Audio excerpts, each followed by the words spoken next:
C'est un chef de l'État indigné qui se prononce sur l'affaire des boissons périmées. Michel Kafando n'exclut pas la possibilité de marche contre le président groupe Obouf. Marche de la transition, le cadre de dialogue et désormais organisation de la société civile et État pourront formaliser leur rencontre. Et puis, dans un autre registre, les acteurs de la transition, politique, société civile et médias, tous prennent les photos de la gestion d'exception. Voilà l'une de l'actualité ce jour. Bonsoir, merci de nous suivre. On commence donc avec ce haut-le-cœur du président Kafando. Colère, le chef de l'État sort de ses gonds quand revient le sujet sur les boissons périmées servies au Burkinabé par le groupe Obouf. Michel Kafando n'exclut pas la possibilité d'un mandat d'arrêt international contre le président du groupe incriminé. Voilà l'affaire Obouf et qui indigne véritablement la conscience, toute conscience humaine, la conscience humaine. Comment peut-on comprendre que des gens cherchent délibérément de l'argent au prix de la vie des autres, simplement parce qu'ils ont la capacité, ils ont de l'argent, ils ont la capacité de faire des manigances, ils ont la capacité de... Ce n'est pas normal. C'est pour ça que nous avons arrêté tous ceux-là qui sont impliqués dans l'affaire Obouf. Lui-même, l'auteur principal, il paraît qu'il est à l'étranger. Mais je vous prie de croire que si nous n'avons pas de nouvelles de M. Obouf, nous allons mettre un mandat d'arrêt international contre M. Obouf.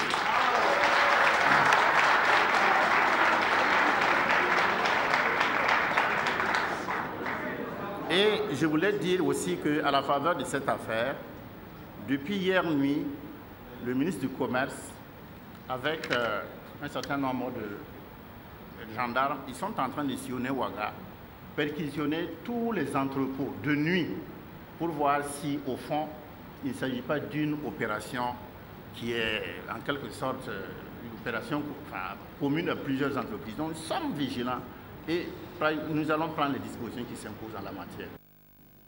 Voilà, le chef de l'État donc sur les boissons périmées, c'était à l'occasion du forum sur le cas de concertation OSC-État, un morceau choisi par Simon Gongo. En attendant de nous détailler la rencontre en question donc dans nos prochaines éditions. OSC-État, le cadre de concertation est donc trouvé un cadre formel et institutionnel de rencontre. L'objectif du cadre est de renforcer le partenariat entre les deux parties. Côté OSC, l'on compte près d'une centaine d'organisations de la société civile. La première rencontre entre les deux corps s'est tenue ce matin à Ouagadougou, à Boubacar Sagnou. Réunis dans la salle des banquets de Ouaga 2000, l'État et les organisations de la société civile veulent trouver la recette du succès à leur ambition commune, l'amélioration des conditions de vie des populations. Souhaitée depuis 2003 par les organisations de la société civile, cette première session du cadre de concertation et de dialogue entre le gouvernement et les acteurs du développement se tient sous le thème « Dialogue État-OSC, un partenariat nouveau pour un développement durable du Burkina Faso ». Ces échanges ont pour objectif de consolider la collaboration entre les deux parties et d'améliorer la participation des OSC à l'essor socio-économique du Burkina Faso. L'État doit travailler en partenariat avec l'ensemble des composants. Et l'État a commencé à le faire avec les privés, les opérateurs économiques. L'État a commencé à le faire également avec d'autres composants de la société. Il était de bon ton que l'État le poursuive avec la société civile. Nous sommes dans un contexte particulier de la transition qui est intervenu donc après l'insurrection populaire. Il est bon que donc ces composantes majeures qui ont contribué donc à l'avènement de l'insurrection puissent s'approprier au mieux leur mission et accompagner donc du mieux qu'ils peuvent l'État burkinabé pour que les objectifs de développement durable puissent être atteints. Les discussions vont porter sur la gouvernance dans les OSC et surtout sur la question du financement de leurs activités. Les moyens avec lesquels les associations travaillent, ce sont les appuis des partenaires extérieurs. Ça ne vient pas forcément de l'argent du contribuable. Pourtant, nous travaillons pour notre propre pays. Nous disons que cet état de fait doit changer, de sorte à ce que nous contribuons au trésor public, que ça puisse être véritablement bien reparti et que les OSC aient une partie au moins pour mener les actions de développement. Les questions politiques ne seront pas en reste. Les organisations de la société civile, après avoir exprimé leur engagement à lutter contre l'incivisme, la défiance de l'autorité de l'État, la justice privée et l'intolérance, ont appelé une nouvelle fois à la dissolution du RSP, le régiment de sécurité présidentielle. Nous nous sommes véritablement engagés à ce que cette question du régiment de sécurité présidentielle soit résolue une bonne fois pour toutes. Nous voulons qu'on la délocalise du palais présidentiel. Nous demandons qu'on change ses missions et nous voulons que les institutions et les autorités, leur sécurité soit assurée par la gendarmerie nationale et la police nationale. Une minute de silence a été observée en la mémoire des victimes de l'insurrection populaire de fin octobre 2014. Les conclusions des travaux sont attendues ce soir. Et puis, dans la pratique, la transition qui poursuit son bonhomme de chemin fait de haut et de bas, toujours dans la logique de raffermir le pas. Les acteurs clés de la transition sont à l'école. Ils vont y apprendre la bonne gouvernance au pied levé. La formation est assurée par la CENSAD et la Fondation Hans Sidel. La réunion concerne donc des représentants de la société civile, des partis politiques et des médias. Le point avec Jacques Lamissa Karbala. Partis politiques, organisations de la société civile et médias, tous ici sont en formation pour réussir la transition démocratique au Burkina Faso. L'initiative de la communauté des États sahélo-sahariens en collaboration avec la Fondation Hans Sidel. Les acteurs de la transition vont surtout bénéficier de l'expérience du Niger. Il ne faut pas croire qu'on peut régler les problèmes économiques pendant la transition. Elle est trop courte pour qu'on puisse l'envisager. Mais la transition doit pouvoir jeter les bases d'un grand assainissement. Ça va être surtout lié aux textes qui vont être adoptés, les textes de droit qui vont être adoptés et qui seront appliqués tout de suite, mais surtout par la suite. Il faut moraliser la société à travers un certain nombre de décisions pendant la transition, alors qu'on a les marges de manœuvre nécessaires à cet effet, et faire en sorte que, à l'échéance de la transition, les élections se déroulent de façon excellente et que le pays soit pris en charge par les nouvelles autorités. Les échanges portent entre autres sur la justice en période de transition, les réformes institutionnelles, l'ancrage démocratique de l'armée. Il sera également question du rôle de la société civile, des médias et des partis politiques, avec comme point d'orgue la tenue d'élections transparentes, et le président du Faso s'en félicite. Cette initiative, la CENSAD et puis de l'organisme allemand Hans Sidel, montre que nous avons toujours parmi nous des amis qui peuvent nous aider. En tout cas, il s'agit d'une initiative fort heureuse qui va certainement nous ouvrir l'esprit à la compréhension de beaucoup de choses. La transition, ce n'est pas simplement être au pouvoir et puis continuer. Il faut appréhender un certain nombre de problèmes. Problèmes d'ordre économique, d'ordre social, problèmes même de la compréhension des gens, des relations entre nous. Vous voyez, donc ce genre de séminaire tient à propos parce que ça va nous permettre d'apprendre beaucoup plus afin de mieux gérer la transition et surtout de venir atteindre les résultats auxquels nous escomptons.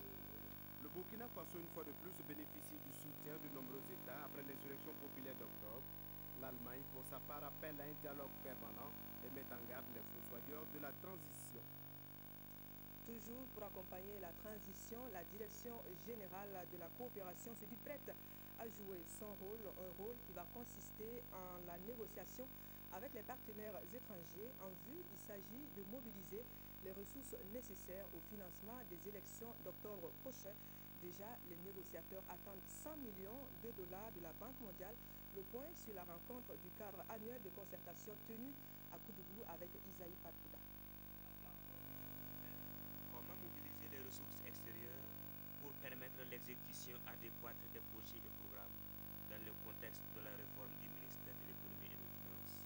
C'est à cette question que la Direction générale de la coopération, à l'occasion de sa retraite annuelle, regroupant conseillers techniques, directeurs et chefs de service, va tenter de trouver une réponse. Et cette réponse devrait consister à convaincre les partenaires financiers de Burkina Faso à y investir afin de faire de l'économie burkinabé une économie productive accélérant la croissance et améliorant le niveau de vie des populations. La phase de transition doit conduire à des élections et la DGCOP dévoile ses batteries. Au cours de la transition, nous serons face à beaucoup d'élections, beaucoup d'échéances, beaucoup de challenges. Et il faudrait justement que nous puissions travailler de concert avec les partenaires techniques et financiers pour qu'ils puissent accompagner vraiment le gouvernement afin que le financement des élections se passe dans de bonnes conditions. Cette rencontre est également une occasion de faire le bilan de l'année écoulée. Ce bilan est satisfaisant selon Lassane Kabouri, directeur général de la coopération. Les négociations ayant permis de réaliser plusieurs actions de développement dans la construction des routes et autres ouvrages. Quand on voit un peu les routes que nous avons pu faire, en tout cas avoir des financements tels que Kanchari, Diapaga, frontière du Bénin, Diba-Garango, bref, j'en passe, et y compris le barrage de Siga, que nous avons pu mobiliser les ressources pour 103 milliards. La Direction générale de la coopération sera en négociation avec la Banque mondiale pour un financement de l'ordre de 100 millions de dollars. Un appui budgétaire de la Côte d'Ivoire est également attendu et devrait permettre de faciliter le transport et le commerce entre les deux pays. L'Union européenne est aussi dans le viseur de la DGCOP. La transition fait encore et toujours des émules. Une autre organisation de la société civile est née, la Ligue patriotique pour le développement du Burkina. C'est par une conférence publique que la Ligue signale sa présence. La paix au Burkina, c'est un clin d'œil à la jeunesse invitée aux premières loges de la construction. Bouma Ernest Nébier avec la voix de Godefroy Bazier. Rôle et place de la jeunesse pour un Burkina en quête de paix, c'est le thème développé au cours de cette conférence publique. Organisée par la Ligue patriotique pour le développement du Burkina, LPDB, elle a pour but d'éclairer la lanterne des jeunes sur les questions politiques actuelles. Ceci pour leur participation effective à la construction d'un Burkina de paix. Nous sommes tous des Burkinabés, on a vu ce qui s'est passé. Et si vous étiez à l'Assemblée générale constitutive, nous avons prôné la paix. C'est cette paix que nous demandons toujours pour le Burkina par rapport à ce qui est arrivé au Burkina. Et je pense que tous les Burkinabés sont d'accord avec moi que sans paix durable, rien ne peut marcher au niveau du Burkina et dans le monde entier d'ailleurs. Dans son exposé, le conférencier a d'abord insisté sur l'importance du rôle des jeunes dans la construction du Burkina avant de les inviter à en être conscients. Pour que la jeunesse puisse jouer pleinement sa partition, explique-t-il, le gouvernement doit être à son écoute. La jeunesse, c'est la force vive. C'est les jeunes qui ont fait le changement actuel que nous vivons. Ces jeunes n'ont pas été compris pendant longtemps. Je crois qu'il est important aujourd'hui que les cadres leur soient offerts pour qu'ils puissent s'exprimer. Les réactions des jeunes, je crois que ça fait suite également au comportement des dirigeants. Je pense que cette nouvelle ère, cette ère de transition devrait permettre de corriger tous ces dérapages entre guillemets qui n'ont pas permis à la jeunesse de s'épanouir, de s'exprimer et qui aujourd'hui leur causent encore un problème. Les jeunes ont été invités à s'impliquer pleinement dans la politique. Pour ce faire, les concepts comme le gouvernement, la politique, le militantisme leur ont été largement expliqués. Les questions électorales ont été également abordées au cours de cette conférence. Il s'agit pour nous de réfléchir ici sur les points qui pourraient porter conflit, surtout à ces périodes électorales. Nous travaillons avec ces jeunes pour qu'ils puissent transmettre des messages sur les comportements à bannir en période électorale, aussi bien à les élections, pendant et après. Cette conférence marque le début d'une série d'activités entreprises par la Ligue pour se faire connaître. Un cross populaire et son implantation au niveau provincial et régional sont inscrits à l'agenda de la Ligue. Dans les rangs des partis politiques, c'est la course à l'occupation du terrain. Le PDS METBA, le Parti pour la démocratie et le socialisme, rencontre sa base dans la province du Sénou, dans le Sahel. Mettre à jour les militants sur les dernières consignes du parti, c'est l'ambition de cette sortie. Le point avec Claude Ouedraogo avec la voix de Bernard Diassou. Ils sont venus des 6 communes de la province du Sénou pour prendre part à cette assemblée générale et écouter le message de la délégation du bureau national du parti pour la démocratie et le socialisme, PDS METBA. Cette rencontre, selon les responsables, vise à une mobilisation à la base quant aux élections à venir. Un parti qui n'est pas en phase avec sa base, il peut y installer de l'indiscipline. Et nous avons initié un certain nombre de sorties en direction des fédérations pour leur tenir le langage du parti. C'est l'unité, c'est les propos responsables, c'est essentiellement les inscriptions sur les listes électorales à venir. Cette assemblée générale à l'allure d'un meeting a aussi permis aux leaders de ce parti d'appeler les délégués des 6 communes à relayer l'information à la base. On a un bureau national, un parti qui se soucie de ses militants à la base. Malheureusement, le temps ne nous permet pas à partir du bureau national d'effectuer les sorties dans tous les villages. On aurait souhaité le faire.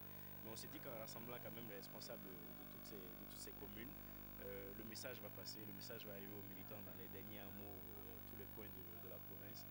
Et on s'attend à ce que les messages qui ont été communiqués aujourd'hui soient répétés au niveau de la base pour que les militants sachent un peu dans quelle situation nous sommes aujourd'hui et ce à quoi ils doivent s'attendre les jours à venir.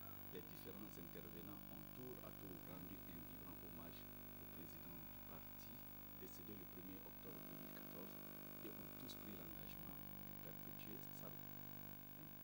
Autre point dans ce journal, la nouvelle zone industrielle de Do dans la ville de Bobo-Dioulasso est toujours en chantier. À ce jour, le niveau des travaux d'aménagement tourne autour de 50% et nettement moins pour la construction du Centre national d'appui à la transformation artisanale du coton. En visite sur le chantier, le ministre en charge de l'industrie n'a pu contenir son mécontentement au regard du niveau d'avancement des travaux. Le point avec Moumouni Barou. Situé au secteur 23 sur la route nationale numéro 9, l'axe Bobo-Pama, le nouveau site de la zone industrielle couvre une superficie de 205 hectares environ. Ce projet vise à renforcer les tissus industriels en mettant à la disposition des opérateurs économiques des parcelles assainies pour répondre à leurs demandes. Pour l'avancée rapide des travaux sur les chantiers, le gouvernement a mandaté le ministre de l'Industrie, du Commerce et de l'Artisanat sur le site pour encourager les différentes entreprises. Et ici, les travaux d'aménagement des voiries et d'assainissement connaissent une avancée significative. Sur la préfabrication des caniveaux, nous sommes pratiquement à 80 et quelques pourcents. Au niveau du décaissement des voies, parce qu'en fait, il faut décaisser d'abord avant de passer au remblai. Pratiquement, ça a été décaissé partout. Actuellement, les remblais, la première couche, nous l'avons fait sur plus de 60% des zones. Et la zone où nous sommes actuellement, et comme je le disais, si nous avons les moyens financiers, en 2 mois, nous pouvons boucler le reste des terrassements et la pose des caniveaux qui restent. C'est vraiment de gros travaux. À ce niveau également, il faut encourager l'entreprise qui a le marché à continuer toujours, parce qu'à ce niveau, il y a également des problèmes de paiement qui sont posés. On va aller vers le ministère de l'Économie et des Finances pour voir comment est-ce qu'on peut avancer un peu d'argent pour qu'ils puissent vraiment parachever les travaux. Là, le Centre national d'appui à la transformation artisanale du coton. Il est prévu sur ce site des ateliers de poterie, des salles d'exposition et des ateliers de transformation de coton. Mais sur ce centre, les travaux de construction semblent accuser du retard. Le dernier bâtiment qu'on vient de voir là, je suis vraiment déçu. Vraiment déçu. Totalement déçu par la dernière tranche projet de construction de Sénatac là. Alors là, vraiment, je ne suis pas content du niveau de réalisation. Quand on regarde ces travaux derrière vous, quand vous dites que c'est 23 millions qui sont posés comme ça, je crois que c'est vraiment décevant. Vraiment décevant. Je crois qu'on ne peut pas ne pas prendre des décisions par rapport à de telles actions. Ça, sinon, par rapport aux autres aspects, la visite par rapport à l'autre marché de construction de la salle d'exposition, vraiment les travaux avancent. À terme, ce centre permettra aux apprenants de se former et participer ainsi au développement socio-économique du pays. La Banque africaine de développement soutient l'accélération du développement agricole dans le Salmatenga. La banque vient de signer une convention de financement d'une valeur de 102 millions de francs CFA avec l'association Wenpanga de la localité concernée sous forme de dons. Le financement est destiné aux études préparatoires du projet de renforcement des capacités dans le domaine du maraîchage. Les précisions avec Mouni Soubeiba. Par ces signatures, la Banque africaine de développement BAD accorde un don de 102 millions de francs CFA à l'association Wenpanga du Salmatenga. Le financement sera assuré par le Fonds pour l'accélération du développement agricole. Il est destiné aux études préparatoires du projet de renforcement des capacités dans le maraîchage de l'association. L'association a soumis, a répondu à un certain nombre de demandes, de critères qui ont été étayés par le don, par les structures du don. Et donc par rapport à ça, structure est appelée à répondre efficacement à ce qui est soumis dans le cahier des charges. Des études techniques et environnementales seront menées pour accroître la production agricole par la technique de goutte à goutte. Pour l'association Wenpanga, ce don va lui permettre de réaliser ses rêves. Aujourd'hui, l'association manque beaucoup de moyens logistiques, notamment le matériel de production. Également, nous trouvons que l'organisation n'est pas aussi parfaite que ça. Donc nous pensons qu'à travers le soutien que la BAD va nous octroyer, d'ores et déjà, nous espérons bien que cela nous sera beaucoup bénéfique. En plus de l'aménagement des 100 hectares pour la culture maraîchère, le projet prévoit également la construction des silos de conservation et un mini-centre commercial de produits agricoles au profit de cette association qui regroupe environ 750 membres. Et puis revoilà pour bientôt la journée internationale de la femme. Cette année, le Burkina ne déroge pas à la règle de la célébration au plan national. Le thème invite à s'intéresser de plus près à l'aspect économique de l'autonomisation de la femme. La ministre en charge de la promotion de la femme était face à la presse pour en parler. Le point avec Zalissa Sanko. Dans moins de 2 semaines, l'autre moitié du ciel sera sous le feu des projecteurs, au centre de toutes les réflexions, des débats aussi. Le bilan sera fait sur sa situation dans le monde entier. Au Burkina Faso, c'est le ministère de la promotion de la femme qui va conduire ses activités. Et ici, aux hommes de médias, la ministre a donné le menu de la célébration de cette 158e journée internationale de la femme. L'organisation le 3 mars d'un atelier pour présenter le bilan de la mise en œuvre des recommandations du 8 mars et du Forum national des femmes 2014. La tenue le 4 mars d'une conférence pour faire l'analyse de la situation de l'autonomisation économique des femmes dans chaque région et la proposition de stratégies et ou d'actions pouvant permettre de booster l'autonomisation des femmes dans notre pays. La célébration collective de mariage le 5 mars à la mairie centrale de Ouagadougou et la cérémonie officielle de la commémoration de la Journée internationale de la femme qui se tiendra à Ouagadougou le 8 mars sur l'avenue de l'Indépendance. Cette année, les Nations Unies vont s'attarder sur l'examen de la plateforme de Beijing 20 ans après son adoption. Mais au Burkina Faso, pour diverses raisons, la réflexion va être portée sur l'autonomisation économique des femmes, accès à la formation professionnelle et à l'emploi.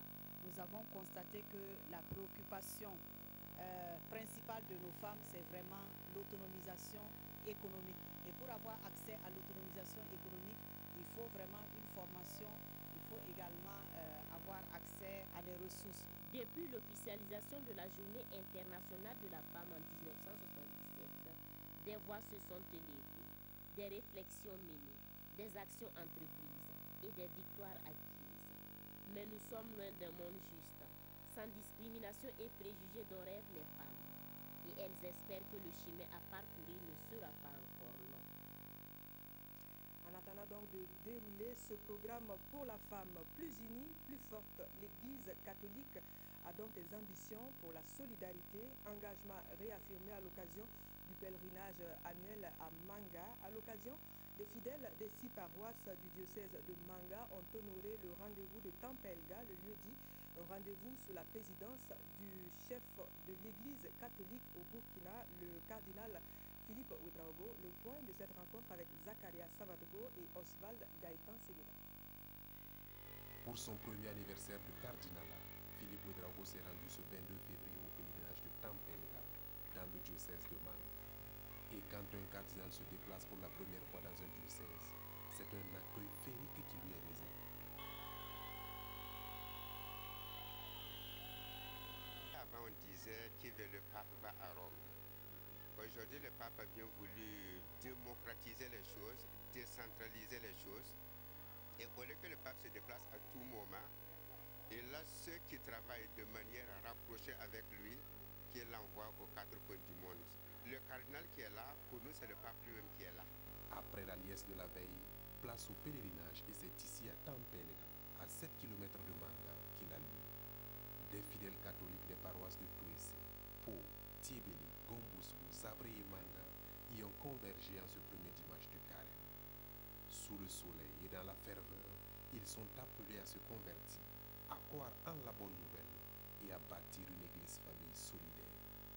L'église est dans le monde depuis plus de 2000 ans, mais cette église a besoin d'être construite jour après jour. Ainsi, même si ici nous sommes déjà à notre 15e, 16e pèlerinage, nous nous rendons compte que notre église est toujours en construction. Alors nous rappelons à nos fidèles, aux fils et aux filles du diocèse de Manga, que année après année, chacun d'eux a impliqué dans l'annonce du règne de Dieu. Éradiquer l'ethnicité, bannir l'intolérance religieuse, telles sont les recommandations du berger de l'église, à ses brebis. Je rends grâce à tous ceux qui m'ont accueilli, les autorités civiles, la chefferie coutumière, la communauté protestante, la communauté musulmane. Tous nos frères et sœurs ont prêté une attention et ont réservé un accueil fraternel au cardinal. Dieu vous bénisse et nous permette toujours d'aller au large, d'aller toujours à l'eau profonde. 50 ans après le cardinal Paul Zumbrana, Philippe Ouédraogo visite Manga une année après avoir été créé cardinal. Tampelga 2015 était donc plein de symboles. Une grâce divine, diront les croyants. 22 février 2014, 22 février 2015, voilà donc tout juste un an que Monseigneur Philippe Ouédraogo recevait des mains du pape les attributs de cardinal. Une année après, le cardinal dit être resté lui-même, c'est-à-dire le serviteur de tous. On l'écoute. C'est pour votre délicatesse. Tout le monde a prié pour moi. Alors quel bilan faire? Il n'y a pas de bilan, la vie continue. Moi je suis le même, c'est le même évêque, le même archevêque de Ouagadougou. Rien n'a changé dans ma vie. J'essaie d'être au service de Dieu, j'essaie au service de mes frères et sœurs, dans la solidarité et dans l'amour. C'est d'ailleurs ma devise épiscopale. Unis dans l'amour, annonçons Jésus-Christ. En outre, le pape nous a rappelé que le cardinalat n'est rien d'autre qu'un service. Nous sommes appelés à regarder plus loin, élargir notre cœur pour aimer universellement avec beaucoup d'intensité.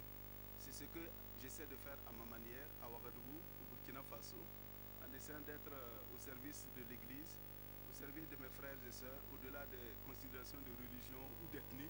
Voilà, tout à tous. Que Dieu vous bénisse pour les prières et que Dieu bénisse ce cardinalat pour le bien du Burkina et de l'Église. Amen.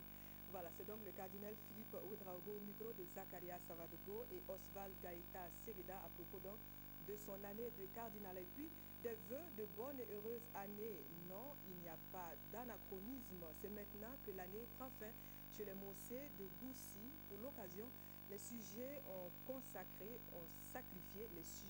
sacrifié à la tradition de présentation de vœux à travers le Napoussoum en langue nationale morée, saisi comme moment de cohésion sociale et de valorisation de la culture.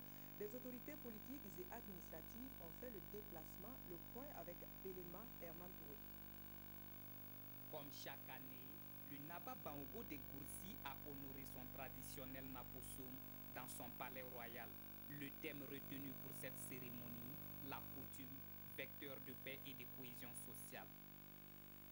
C'est une pratique ancestrale qui consiste à présenter les vœux du nouvel an au chef. C'est le chef et avec toutes les populations qui communient et qui se félicitent et se souhaitent les meilleurs vœux pour l'année à venir. Et donc c'est le sens profond du Napoussoum. Nos ancêtres l'ont fait, et nos papas l'ont fait, et nous aussi. C'est dans le cadre de ce qu'on appelle le Roumiki. Nous le faisons pour implorer le bon Dieu de nous donner beaucoup de grâce, beaucoup de santé, la paix sociale. Plusieurs activités étaient au menu de ces Napoussoum. La nuit du conte et cette conférence sur le thème coutume, pardon et réconciliation nationale, animée par le professeur Albert Ouédraogo de l'université de Ouagadougou, ont mobilisé les populations de Goursi et environnants. Dans nos échanges, nous avons montré que le vivre ensemble est une quête permanente et que chacun de nous devrait être capable d'accéder au pardon puisque nul n'est infaillible. Nous sommes tous des humains et autant que nous sommes, il est bon certes de mettre en avant le droit, de mettre en avant la justice, mais on ne doit jamais oublier le pardon, parce que le droit et la justice ne sont pas suffisamment fortes pour construire une société apaisée et une société intégrée. Ce Naposum de Naba Bango a connu la participation de nombreuses autorités du pays, dont le président du Conseil national de transition. Elles ont eu droit à une grande manifestation festive. Ce match gala qui a opposé les anciennes gloires des Goursi aux parents à plaisanterie des Mossé a donné une autre coloration à la fête. La cérémonie aurait tenu toute sa promesse si la viande du chien n'était pas en manque à Goursi. À l'heure qu'il est, Safoura Delta repose auprès de ses pairs. La nuit d'hier a été consacrée à la mémoire de l'artiste issu de la grande famille musicienne Bassavé. Safoura Delta y a fait très tôt ses armes. Elle comptait 3 albums à son répertoire. La faucheuse l'a arraché le 22 février dernier. Le dernier salut à l'artiste, c'est signé Ousmane Drabo avec la voix de Abdul Rasmane Zongo.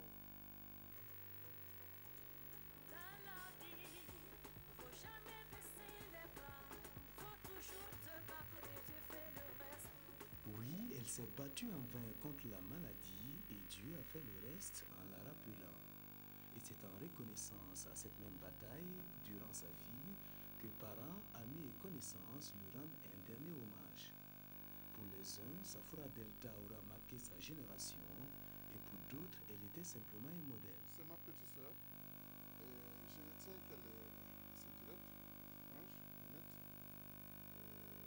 plein talentueuse, respectueuse. L'homme peut pas dire qu'un tel était parfait. Moi, je sais que Safoura était parfait que moi. Parce que je sais que peut-être dans ma collaboration, les gens peuvent trouver à le dire ici, là, présent. Mais elle, on peut accuser Safoura de tout. Mais jamais, elle n'a pas été, elle n'a jamais été libre. Elle a toujours été humaine. On dirait qu'ils sont en train de vivre un cauchemar, soit un rêve, mais en même temps, je sais que c'est une réalité. Je sais que ça va pas être simple pour moi pendant quelques années. En tout cas, des mois à venir, de savoir que je vais vivre seule comme ça, sans ma soeur. Nous avons beaucoup lutté pour sa santé, et ça n'a pas marché. Le Seigneur a voulu que ce soit autrement. Et Safoura nous a quittés pour toujours. Entre témoignages, recueillements et remerciements, chacun exprime sa compassion à cette perte dans le monde de la culture burkinabé. De son vrai nom Safoura Bassavé, Safoura Delta est né en 1974 à Boura, dans la province de Sicily. Avec 3 albums à son actif, elle est décédée le dimanche dernier et son inhumation est prévue pour ce mardi 24 février au cimetière de Taptenga. Ouais, l'enterrement se fait donc ce matin autour de 11h au cimetière de Taptenga. Paix à l'âme de Safoura Delta. Et puis le tour d'actualité de l'horizon selon les quotidiens du Burkina. Lecture croisée de Evelyne Dabiré, le point tout de suite. Les consommateurs ne décolèrent pas suite à la publication du rapport sur la saisie des canettes de boissons périmées. Les journaux de ce 24 février rapportent ainsi leurs sentiments. Au bouffe, on t'a fait quoi? Écrit l'observateur Palga, qui relaie ainsi le forum des internautes. Sidoya a crié au scandale, d'autant plus qu'en 2014, les responsables de l'entreprise avaient fait une déclaration écrite sur l'honneur, promettant un remplacement de la cargaison par le fournisseur tunisien qui l'aurait embarqué par erreur. Qu'à cela ne tienne, Obouf doit répondre, écrit aujourd'hui au Faso, qui rappelle le vide juridique qui entoure la situation du consommateur au Burkina. Les personnes qui ont été victimes du fait de la consommation de produits de mauvaise qualité ne peuvent pas exiger du fautif une réparation. Et le journal de conclure, il faut faire voter une loi sur le droit du consommateur. Mon confrère revient sur les conseils du directeur général de la Sodibo qui estime que cette fraude va amener la population à être consommateur du Made in Burkina.